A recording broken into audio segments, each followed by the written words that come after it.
ಸಿದ್ದರಾಮಯ್ಯನವರು ನಾನು ಇದಕ್ಕೆಲ್ಲ ಬಗ್ಗಲ್ಲ, ಇದೆಲ್ಲ ರಾಜಕೀಯ ಷಡ್ಯಂತ್ರ ಅಂತ ಹೇಳ್ತಾ ಇದ್ದಾರೆ. ಇವತ್ತು ತನಿಖೆಯನ್ನು ಎದುರಿಸ್ತಾ ಇರ್ತಕ್ಕಂಥ ಸಿದ್ದರಾಮಯ್ಯನವರು ಗೌರವಯುತವಾಗಿ ರಾಜೀನಾಮೆಯನ್ನು ಕೊಡಲೇಬೇಕು. ಇವತ್ತು ಲೋಕಾಯುಕ್ತ ರಾಜ್ಯ ಸರ್ಕಾರದ ಒಂದು ಅಂಗಸಂಸ್ಥೆ ಆಗಿರೋದ್ರಿಂದ ನಮಗೆ ವಿಶ್ವಾಸ ಇಲ್ಲ. ಸಿದ್ದರಾಮಯ್ಯನವರು ಹೇಳ್ತಾ ಇರುವಂಥದ್ದು ನಾನು ತನಿಖೆ ಎದುರಿಸ್ತೀನಿ, ಅದರ ರಾಜೀನಾಮೆಯನ್ನು ಕೊಡಲ್ಲ ಅಂತ ಹೇಳ್ತಾರೆ.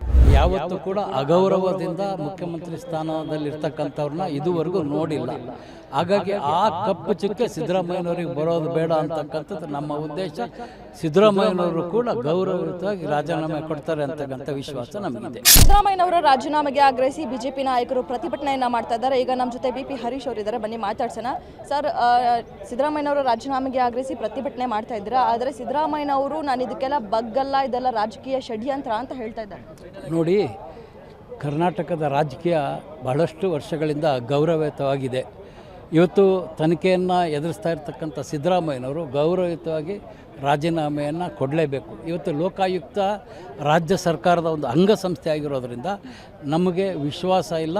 ಹಾಗಾಗಿ ಸಿದ್ದರಾಮಯ್ಯನವರು ರಾಜೀನಾಮೆಯನ್ನು ಕೊಟ್ಟು ತನಿಖೆಯನ್ನು ಎದುರಿಸಿ ಅವರು ನಿರಪರಾಧಿಗಳು ಅಂತಂದರೆ ಅವರು ಮತ್ತೆ ಅಧಿಕಾರ ತೆಗೆದುಕೊಳ್ಳಿ. ಆದರೆ ಅಲ್ಲಿಯ ತನಕ ಭಾರತೀಯ ಜನತಾ ಪಕ್ಷದ ಸೂಚನೆ ಮೇರೆಗೆ ಹೋರಾಟ ರಾಜ್ಯಾದ್ಯಂತ ನಡೀತಾ ಇರುತ್ತೆ. ಸರ್, ಸಿದ್ದರಾಮಯ್ಯನವರು ಹೇಳ್ತಾ ಇರುವಂಥದ್ದು ನಾನು ತನಿಖೆ ಎದುರಿಸ್ತೀನಿ, ಅದರ ರಾಜೀನಾಮೆಯನ್ನು ಕೊಡಲ್ಲ ಅಂತ ಹೇಳ್ತಾ ಇದ್ದಾರೆ. ನೋಡಿ, ಅವರು ಹೈಕಮಾಂಡ್ ಬಿಟ್ಟಿದ್ದು. ಆದರೆ ನಾವು ಕರ್ನಾಟಕದ ಜನತೆ ಯಾವತ್ತೂ ಕೂಡ ಅಗೌರವದಿಂದ ಮುಖ್ಯಮಂತ್ರಿ ಸ್ಥಾನದಲ್ಲಿರ್ತಕ್ಕಂಥವ್ರನ್ನ ಇದುವರೆಗೂ ನೋಡಿಲ್ಲ. ಹಾಗಾಗಿ ಆ ಕಪ್ಪು ಚುಕ್ಕೆ ಸಿದ್ದರಾಮಯ್ಯನವರಿಗೆ ಬರೋದು ಬೇಡ ಅಂತಕ್ಕಂಥದ್ದು ನಮ್ಮ ಉದ್ದೇಶ. ಸಿದ್ದರಾಮಯ್ಯನವರು ಕೂಡ ಗೌರವಯುತವಾಗಿ ರಾಜೀನಾಮೆ ಕೊಡ್ತಾರೆ ಅಂತಕ್ಕಂಥ ವಿಶ್ವಾಸ ನಮಗಿದೆ. ಸರ್, ಈಗ ಎಲ್ಲ ಬಿಜೆಪಿ ನಾಯಕರು ಪ್ರತಿಭಟನೆಯನ್ನು ಮಾಡ್ತಾ ಇದ್ದೀರಾ ರಾಜೀನಾಮೆಗೆ ಆಗ್ರಹಿಸಿ. ಆದರೆ ಬಿಜೆಪಿಯ ಅಸಮಾಧಾನಿತರು ಅಂತ ಯಾರ್ಯಾರಿದ್ದಾರೋ, ಯತ್ನಾಳ್ ಅವರಾಗಿರ್ಬೋದು, ರಮೇಶ್ ಜಾರಕಿಹೊಳಿ ಅವರಾಗಿರ್ಬೋದು, ಇವರೆಲ್ಲ ಈ ಒಂದು ಪ್ರತಿಭಟನೆಗೂ ಕೂಡ ಯಾಕೆ ಬಂದಿಲ್ಲ? ಇನ್ನೂ ಬಂಡಾಯ ಹಾಗೆ ಮುಂದುವರೆದಿದೆ RSS ಸಭೆ ಆದರೂ ಕೂಡ. ನೋಡಿ, RSS ಸಭೆಯಲ್ಲಿ ಅಭಿಪ್ರಾಯಗಳನ್ನು ಕೇಳಿದ್ದಾರೆ, ಇವರು ಅಭಿಪ್ರಾಯ ಹೇಳಿದ್ದಾರೆ. ಹಾಗಾಗಿ ಅವರ ವೈಯಕ್ತಿಕ ವಿಚಾರಕ್ಕೆ ಬಿಟ್ಟಿದ್ದು. ನಾನು ಕೂಡ ರಾಜ್ಯ ನಾಯಕರು ಇರ್ಬೋದು, ಯಡಿಯೂರಪ್ಪನವರು ದಾವಣಗೆರೆ ಲೋಕಸಭಾ ಕ್ಷೇತ್ರದಲ್ಲಿ ಪಕ್ಷ ವಿರೋಧಿ ಕೆಲಸ ಮಾಡಿದ್ದಾರೆ. ಇದು ಸರಿಯಾದ ಶಿಸ್ತಿನ ಕ್ರಮ ಕೈಗೊಳ್ಳಬೇಕು ಅಂತಕ್ಕಂಥದ್ದು ನನ್ನ ಅಭಿಪ್ರಾಯ. ಆದರೂ ಕೂಡ ಪಕ್ಷದ ಕಾರ್ಯಕ್ರಮದಲ್ಲಿ ನಾನು ಭಾಗವಹಿಸ್ತಕ್ಕಂಥದ್ದು ಕೂಡ ನನ್ನ ಕರ್ತವ್ಯ. ಇವತ್ತು ನಾನು ಭಾಗವಹಿಸ್ತಾ ಇದ್ದೀನಿ.